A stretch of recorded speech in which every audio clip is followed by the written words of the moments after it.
So, hey guys, welcome back to my channel today. So, today I'm gonna do a podcast with my dad. I'm the host, and my dad is a guest. I thought I'll just I'm not famous and I don't have much subscriber, but don't I just want to have a little memory with my dad, and I want to know the full history, full history of his life till now. Because he's an Indian army, and many people asked me how you land up in India. This video might give some answers. That's why. And I'm gonna make this video in Hindi because my most of the audience they understand the Hindi language, so I'm gonna make this podcast in Hindi. Papa, come here. Ajao. Yes, I come. इतना मुश्किल से मैंने उनको बोला कि उनको video बनाना है, आ जाओ. Then he got convince finally. Welcome back to my blog papa. I mean podcast. हाय बोल दो. हाय. मेरे ऑडियंस को हाय बोल दो. Audience hi. When I told my dad I'm gonna want to record a podcast and video, he got really nervous. He was like, what should I say? So let's see. I just put down some question in it, and अब मैं आपको question पूछूंगी, आप वैसे जवाब देना बस, ठीक है? I just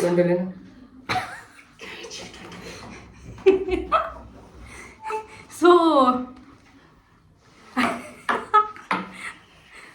कि डंडे के बारे में बताओ ना फिर आप कि क्या है, मतलब आर्मी में क्या होता था इससे? ठीक है ना, ये जैसे साहब जिन्हें कमीशन ऑफिसर के लिए ये स्टील लागू है, ऑथराइजेशन दिया. सो फर्स्ट क्वेश्चन इज आप कैसे इंडिया गए और गोरखा राइफल्स कैसे, what is the history, Gorkha rifles कैसे इंडियन आर्मी में गया? देयर सो मेनी रेजिमेंट ना, British army, Singapore, France, Gorkha rifles. What is the history of the Gorkha rifles? Gorkha rifles पूर्व काल से पहले कोई जीजू बाजी का पाला से ही जो है ग्रेट ग्रैंडफादर से ही क्या है, पहले से ही ब्रिटिश के ज़माने से ही गोरखा रेजिमेंट में भर्ती होने के लिए ऑथराइज दिया गया है. इंडिया आर्मी और ब्रिटिश आर्मी और सिंगापुर सुगाली संधि, शिमला सुगाली संधि में ये पहले प्रस्तावित किया है कि गोरखा जो है India army, British army and Singapore army में भर्ती होता है. तो मैं वहाँ हमारा सेंटर है सबाटू 14. हाँ ना, मतलब कि गोरखा राइफल भर्ती होता है, but what I heard in Google में मैंने सर्च किया था, तो उनका हिस्ट्री ये बोला था कि उन लोग ब्रिटिश आर्मी लोग ने गोरखा राइफल्स का बहादुरी, ऑनेस्ट एंड रॉयल्टी देख के या they decided that Gorkha regiment should there in Indian army and British army. तो उन्होंने गोरखा जो है ना बहुत वफादारी, ईमानदारी, ऑनेस्टी एंड बहादुरी देख के गोरखा को जो है इंडियन आर्मी और सिंगापुर और ब्रिटिश आर्मी में भर्ती की गई है. ठीक है. I just search in Google, they said it's been 200 years ना, 200 इयर्स से सर्विस दे रहे. हमारे ग्रैंडपा थे वो ब्रिटिश आर्मी में थे. So my dad is also tried because first option is the British Army, everybody, because they give the more salary and more पूरा family वहाँ पे सेटल हो जाता है, काइंड ऑफ रियल ज़्यादा ऑप्शन तो वही होता है फर्स्ट. देन दूसरे आर्मी में जाते लोग अगर they didn't clear that, because the training and the exams are very tough in British army. तो पापा आपने मतलब कैसा हुआ आपका भर्ती इंडियन आर्मी में as a Gorkha rifle regiment में, और कैसा हुआ था, मतलब व्हाट वाज द प्रोसीजर? पहले मैं 2 बार ब्रिटिश आर्मी में भर्ती होने के लिए ट्राई किया था और मैं यारो सिलेक्शन भोटवाल में यारो सिलेक्शन होके 2039 40 साल नेपाली डेट मैं ब्रिटिश कैंप में इन हुआ था. तो वहाँ पे मेरा जब पूरा ट्रेनिंग, मेरे फिजिकल बहुत अच्छा था, सेटअप रनिंग की सबसे फास्ट हुआ था मैं. ठीक है. उसके बाद सेटअप मैंने पीटीआई के रिकॉर्ड भी तोड़े, 104 बार मैंने किया था. तो पीटीआई को रिकॉर्ड तोड़ दिया, पीटीआई को रिकॉर्ड तोड़ दिया था. तो पीटी वाला ने बोला कि मेरे को आज जो जितना भी ऑब्स्टिकल्स है वो आज नहीं करना है, कल कर लेना. तो मेरे को ऐसा धापा मारा था, बहुत अच्छा हमारा जो है रिकॉर्ड तोड़ दिया आपने। अच्छा, आपने रिकॉर्ड तोड़ दिया था। वो क्या बोले वो, आई थिंक ऐसा खींचने का सेटअप। ओके ओके ओके, ऐसा करके my dad have break the record. वाह, ओके। ठीक है। उसके बाद जो है इंटरव्यू होता है, मेडिकल होता है, लास्ट में जो फाइनल में जो नाम निकलता है उन लोग में, तो उसमें मेरा नाम नहीं आया। अच्छा, तो मेरे बहुत पता नहीं दुश्मन लगा क्या होगा, पता नहीं क्या हुआ, दुश्मन लगा या क्या हुआ, बिल्कुल मेरा नाम नहीं। मेरा किस्मत पता नहीं, किस्मत है इंडियन आर्मी में बुला रहा था इसलिए। तो मैं ऐसा है। उसके बाद मैं फिर इंडिया में भर्ती होने के लिए, हमारा अमित बाबा है, नाना सुखदार पृथ्वी। अच्छा, he was also in the Indian army. लेके गया था और उसके बाद सवाटू चला गया। सवाटू में, Subathu is in Himachal Pradesh by the way. So आप हिमाचल प्रदेश में गए थे एग्जाम देने के लिए? वही हिमाचल प्रदेश पब्लिक है ना सेंटर, वहीं पे गया था मैं रनिंग के लिए, भर्ती होने के लिए। हाँ, कैसा क्या क्या मतलब आपको वो इंडियन आर्मी में भर्ती होने के लिए, मतलब पास होने के लिए क्या क्या हुआ, मतलब कैसे कैसे टेस्ट? पहले तो रनिंग होता है। कितना किलोमीटर? वो है कितना 2.5 किलोमीटर। 2.5 किलोमीटर, उसमें 5 मिनट 6 मिनट के अंदर आना चाहिए। आप कितने मिनट के अंदर? मैं फर्स्ट रनिंग में बहुत अच्छा आया था, मैं उसमें भी मैं सेकंड पोजीशन आया था रनिंग में। वाह, ठीक है। और उसके बाद मेडिकल हुआ। मेडिकल होने के बाद लास्ट में हमारा रिटर्न टेस्ट होता है।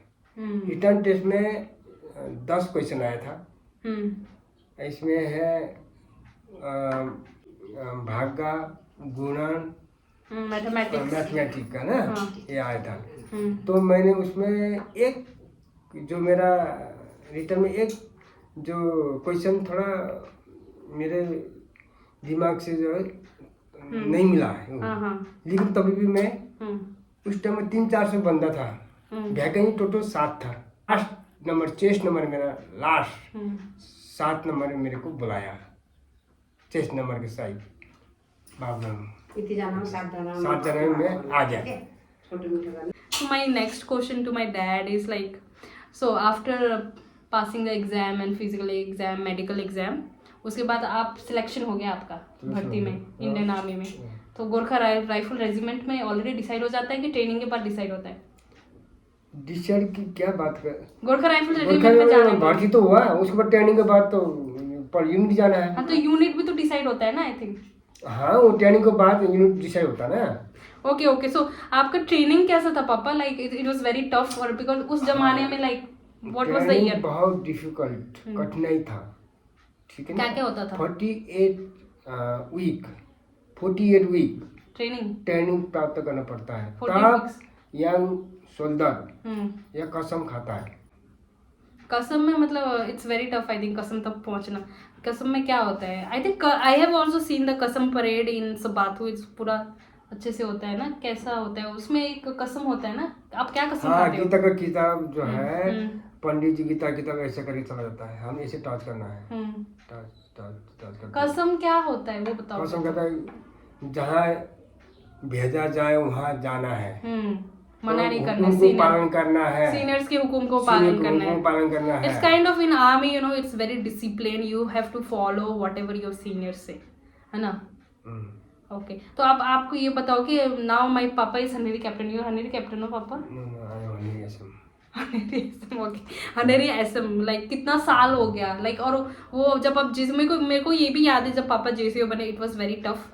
It is different kind of culture ना। मतलब कैसे हुआ वो बताओ ना, आपका रैंक बढ़ते बढ़ते गया तो कैसा था वो जर्नी? सिपाही था, 9 साल के बाद लेफ्टिनेंट बना, उसके बाद 14 साल में मैं नायक बना, उसके बाद 18 साल में मैं हवलदार बन गया, 22 साल में मैं नायक बना, 24 साल में मैं सूबेदार बन गया। एक दूसरा क्वेश्चन है, आपका first salary as a young soldier कैसे, मतलब कितना था और आपने क्या किया है? पहले तो फैमिली तो नहीं गया था ना, अभी तो आपका ही चल रहा है, मतलब वो that time what was your salary, first salary, और क्या क्या था? फर्स्ट सैलरी मेरा था 600 रुपये। हाँ, ठीक है, उसमें Indian first rupees? Indian rupees मैंने उस टाइम पर 250 रुपये लिया था। मेरा फर्स्ट सैलरी मैंने लिया था 250। हाँ, वो सब को रहने खाने पीने का आई थिंक ना, हाँ, accommodation and everything, that is 600 but the basics was 250. I really like it was really like उस जमाने में 250 में like पूरा फैमिली को वो करना इज वेरी डिफिकल्ट। और आप शायद तो नेपाल में भेज देते। 2 रुपये 1.5 रुपये का जो है चेरी पॉलिश था उस टाइम पर। चेरी पॉलिश अभी तो I mean he was saying the boot polish जो आर्मी में लगाते हैं, है ना? 1.5 रुपये मिलता था। ओके, आपका मतलब ट्रेनिंग को ऐसा कुछ गुड मेमोरी है आपके पास, लाइक अच्छा या फिर सबसे सैड मोमेंट ट्रेनिंग के या आर्मी के जर्नी में? कितना साल हो गया टोटल? लाइक माय पापा already got a pension, I mean retirement, है ना? आर्मी से तो रिटायरमेंट हो गए, now he is in DSC. तो टोटल आर्मी में कितना हुआ आपका पूरा सर्विस? मेरा आर्मी में 30 साल करके आया, 28 + 2 करके 30 करके मैं सुंदर में रिटायरमेंट हुआ 2015। और कितना पोस्टिंग आया है? और उसके बाद में आया यहाँ पे, उसके बाद 17-18 महीने घर में बैठा। उसके बाद डीएससी में वहाँ सेंटर में इंटरव्यू ले गया। and तो that मैं इंटरव्यू में जो है मेरे पास हुआ। that is अच्छा result also हो गया। like a very अभी मैं tough DSC thing. में हूँ। That is also a tough thing. DSC also it's very less vacancy after retirement, like they have a option to go for DSC और उसमें बहुत ही कम vacancy होता है। और पापा ने पता नहीं somehow he cleared it, है ना? Yes. ठीक है। आपने वो नहीं बताया, आपने अपने फर्स्ट सैलरी से क्या किया उस पैसे से 250 जो आपको मिला? 250 से क्या है ना, हमारा उस टाइम पर खाना थोड़ा गंदा था। खाना ऐसे मिलता था, कीड़ा पड़ा हुआ खाना, ये जो है ना जो रोटी, चावल भी ज्यादा नहीं देता था, थोड़ी सी मिस्टिंग से काट के देता था। वो वही कैंटीन में जाके हम बिस्कुट, नमकीन, माय गॉड, और एक जो आता है ब्रेड लेके आता था बाबा, उसे खरीद के खाता था। पेट नहीं भरता था। वो लोग ज्यादा खाने नहीं देते थे? ना उस टाइम में खाना नहीं देते थे। ओह माय गॉड, शायद ताकि वो फिजिकल बना रहे बोल के साइड में। चावल ज्यादा नहीं देता, रोटी तो देता था लेकिन चावल देता ज्यादा। बट कीड़ा पड़ा हुआ था पूरा चावल में भी के रोटी में भी। But yeah, Nepalis have the habit to have the more rice than chapatis. हाँ, थोड़ा पानी पी लेते, break. This cup is also from the papa's regiment का, है ना? ओके 30 साल की सर्विस में। So I just want to know, like मेरे को एक बार याद है, like when we were in Subathu, like papa हमको सुबाथु लेके गए थे हिमाचल प्रदेश। हाँ, हिमाचल प्रदेश में थे। And that time my mom was crying like anything. And my papa got posting into Kashmir and it was very dangerous place. Kashmir में हुआ था ना, तो वहाँ का थोड़ा बताइए कि कैसा हुआ था फाइट, बैटल एंड मतलब ऑपरेशन था वो, क्या था वो? मैं हल्दर कैडर में गया था। मेरा हल्दर कैडर खत्म होने के बाद मैं कानबाई होता है जानकी 5 गांव से सीधा रामबन, श्रीनगर, रामबन, बनल होते हुए वहाँ लास्ट जम्मू पहुँचा था। लेकिन रास्ते में हम आते वक्त बीच में रामबन से आगे बीच में हमारा ऊपर आईडी हो गया, आईडी फट गया। मतलब आपके ऊपर क्या हुआ? वो बम फट गया? हाँ, बम फट गया। मतलब आप लोग जा रहे थे? जा रहे थे, कानवे जा रहा था, गाड़ी कानवे वो कश्मीर है? कश्मीर बोलो। आईडी फट गया तो मेरे पीछे वाला जिप्सी से वो तो ऊपर से नीचे बंदा मर गया पूरा। ओह माय गॉड। मेरे आगे वो दुश्मन ने बम फेंका। ओके। और उसके बाद जो है हमारा गाड़ी में पूरा दुश्मन का जो गोली आया था पूरा छिड़का आया था। Oh my God. लेकिन जो है हम बच गए। मैं बेहोश था उस टाइम पर। अब बेहोश हो गए थे? बेहोश हुआ था। मेरे पास राइफल था। मैं कानबाई का जो राइफल का ड्यूटी था, ड्यूटी को ड्यूटी किया था। लेकिन गाड़ी सब नीचे था, बस के नीचे झुक गया, लेकिन मेरे मालूम नहीं था। तो मैं भी उसको देख मेरी जगह आईडी भर गया। ओह माय गॉड। तो फिर बाद में नीचे उतर गया, गाड़ी छोड़ दिया मेरे को, भाग गया उधर। फिर रनिंग करते हुए गाड़ी को पकड़ा, मैं अंदर घुस गया, भाग गया, बस बच गया। अरे अच्छा, तो मतलब मेरे को ये समझ आया कि जब आप लोग जा रहे थे हाँ। तो बॉम्ब फट गया, फट मतलब गया। दुश्मन ने वहां पे बॉम्ब रखा था, बम मतलब फटा पापा था। लोग को रिमोट मारने के कंट्रोल से, लिए। रिमोट हाँ हाँ, कंट्रोल। आर्मी सोल्जर्स को मारने के लिए दुश्मन ने बॉम्ब रखा था, जस्ट लाइक रिमोट पापा गॉड कंट्रोल। लकी, और वो लोग बच गए, लाइक लेकिन पीछे का गाड़ी का पूरे लोग they could not survive. Oh my God. Then पापा बोल रहे कि वो भी बेहोश हो गए थे, उसके बाद उन्होंने बस बेहोश होके नीचे गिर गए थे, but he somehow manage to अपनी जान बचा सके वो लोग। So it was like a जाल फॉर वो क्या बोलते हैं उसको, बॉम्ब रख देते हैं रास्ते में, सो दैट और कंट्रोल रिमोट। से जाम कर, रिमोट कंट्रोल दबा। ओह, तो इट मीन्स दुश्मन लोग ना बहुत दूर से रिमोट कंट्रोल से वो हाँ। बॉम्ब को, उनका मतलब मोटिव ये था, मतलब सोल्जर्स को मारने के लिए ना। ओह माय गॉड। और कोई है वॉर स्टोरी और कुछ? बस एक बात है, हम जो सुपर मार्केट जो है जानके में, फिर ब्रिटेन के साथ घुसपैठ हो गया, हम लोग मुठभेड़ हो गया, फाइट तो हो गया। उसमें अच्छा हुआ, बच गया। तो हम फर्स्ट लाइट में ब्रेकफास्ट किया, उसके बाद आगे चला गया, फर्स्ट डोप चेक किया, कुछ नहीं मिला, सेकंड डोप चेक किया, तो सब हम साथ में था। जो है डायमैक कॉटन में दूसरा कंपनी था, हमारा अल्फा कंपनी जो है साथ में गया था। तो फर्स्ट डोप में चेक किया, कुछ नहीं था। सेकंड डोप में चेक किया, कुछ नहीं, बोला सब नहीं है, नहीं कुछ नहीं, चलो चलो आगे चलो बोला था। लेकिन मैंने क्या देखा, उस ढोक के जो दरवाजा होता है, मतलब वो गाड़ी घर जैसे, घर जैसे होता है। अच्छा, घर अच्छा। झोपड़ी जैसा। हाँ उस घर ढोक में क्या देखा मैंने, प्लास्टिक का शूज देखा। हाँ तो हाँ मैंने हाँ बोला भाई यहाँ प्लास्टिक का शूज है, कुछ से कुछ हो सकता है। तो मैंने इंफॉर्मेशन किया हाँ प्लाटून कमांडर हाँ जो साहब लोग को और सबको, गुरुजी लोग को। हम्म, तो एक गुरुजी ने मेरे से लाइट मांगा, हम्म, टॉर्च लाइट दे दिया, हम्म, तो पकड़ के अंदर घुसा। तो और उससे बड़ा पेड़ था, उसमें मैंने देखा चाइनीज लाइट, हाँ, चाइनीज लाइट। हाँ तो मैंने बोला चाइनीज लाइट देखो देखो देखो देखो बोला। हाँ अरे तो मैंने चप्पल उसका प्लास्टिक का जूता भी देखा। उसके बाद अंदर घुस गया गुरुजी ने मेरा लाइट लेके, वहाँ मिलिट्री छुपी हुई थी, 5 बंदा 6 बंदा। तो मिलिट्री बोला गुरुजी ने। मैंने बोला उसको मारो, शूट करो उसको, फायर करो, ऐसे बोला।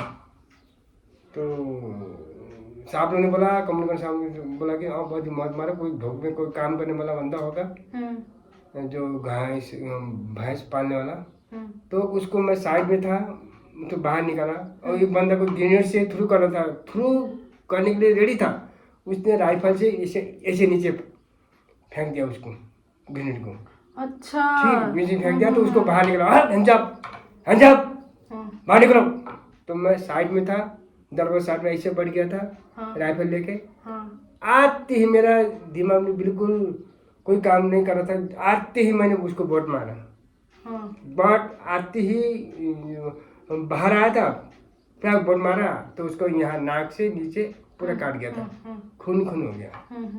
तो फिर 1 2 3 4 5 6 बंदा 6 छुप के बैठे थे वहाँ छुप के पे। बैठे थे, और my उसके God. साथ ग्रेनेड, चाइनीज ग्रेनेड। ग्रेनेड जो है मैगजीन में राउंड पूरा मिल गया। कंपनी को डिफ्यूज कर दिया, ठीक है।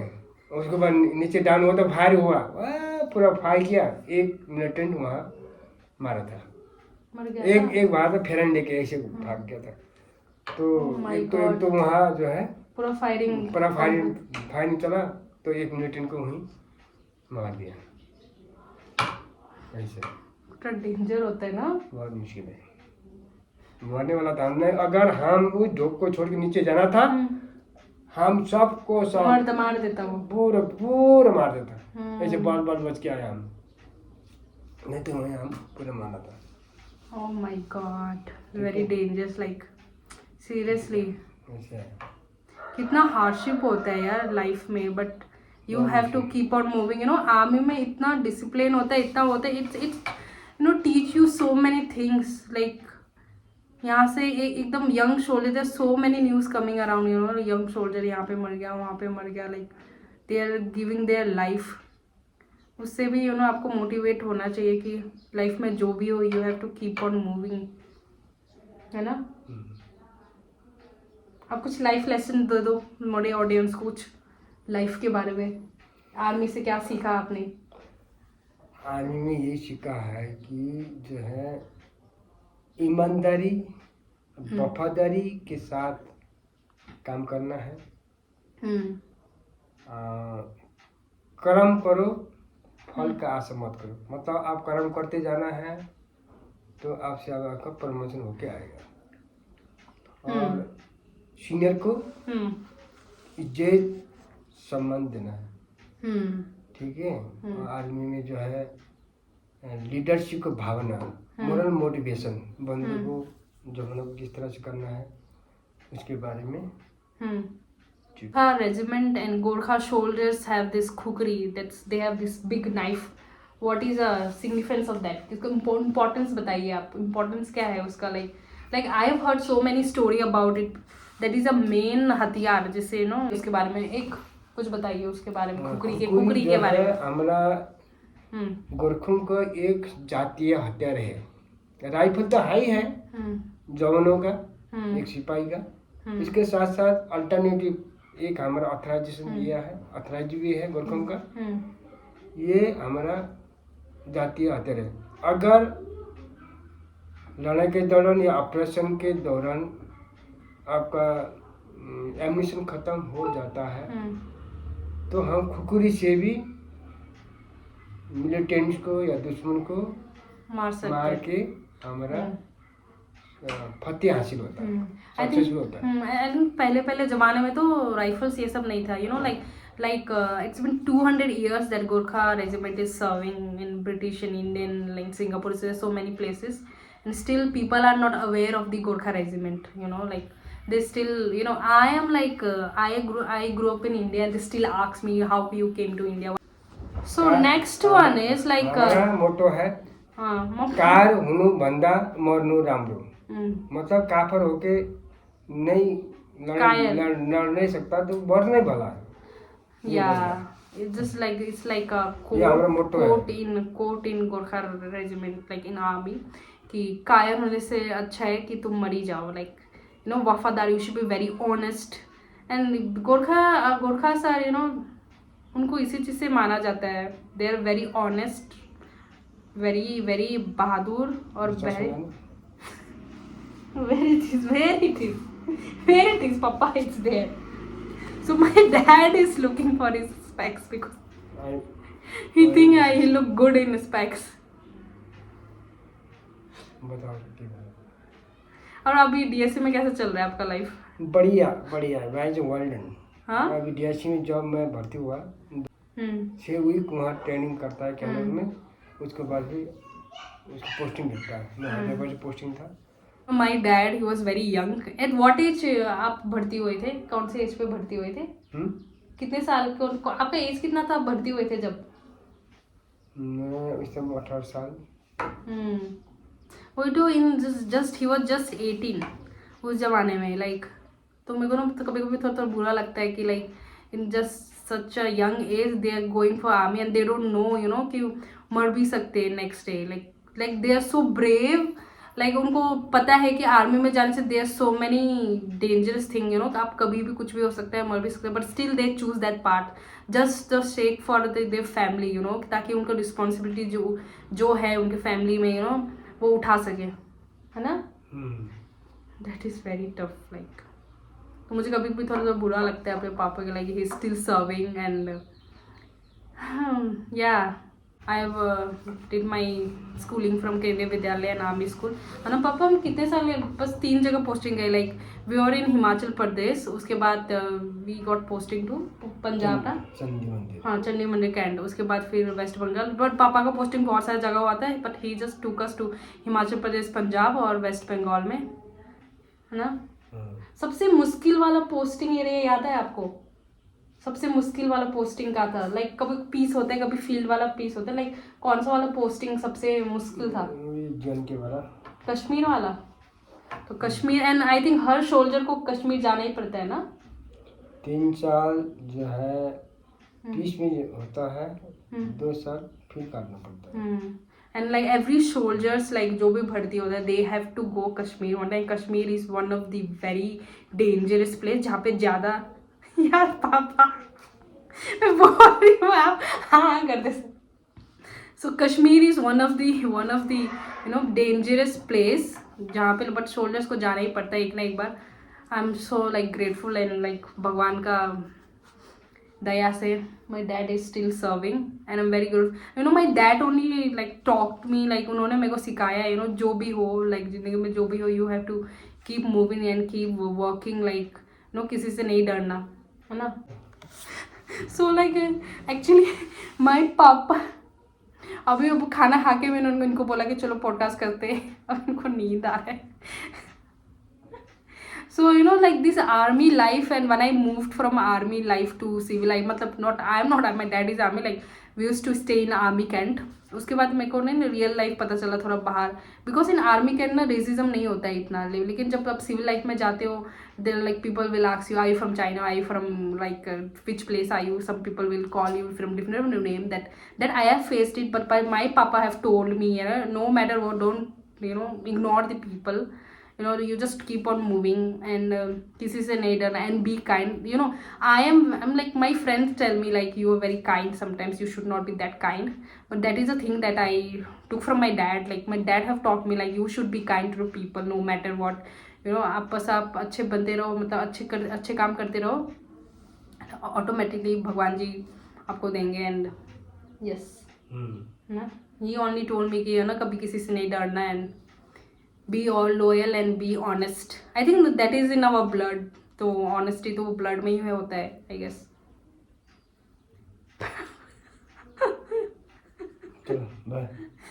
उनको मैं जबरदस्ती बोला खाना खाने के बाद now he is saying okay complete, I am feeling very sleepy. Actually this is his sleeping time. Okay पापा, I'm completing the video. आपको कैसा लगा मेरे वीडियो में आके? बोल ना। बहुत अच्छा लगा। ये ठीक से बाय बोल दो मेरे ऑडियंस ले। बाय। एक बार पानी, दिस इज एक्चुअली वाटर। नींद लग गया।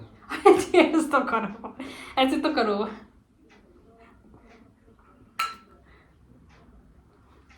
Thank you dad, thank you for all the hard work and all the things.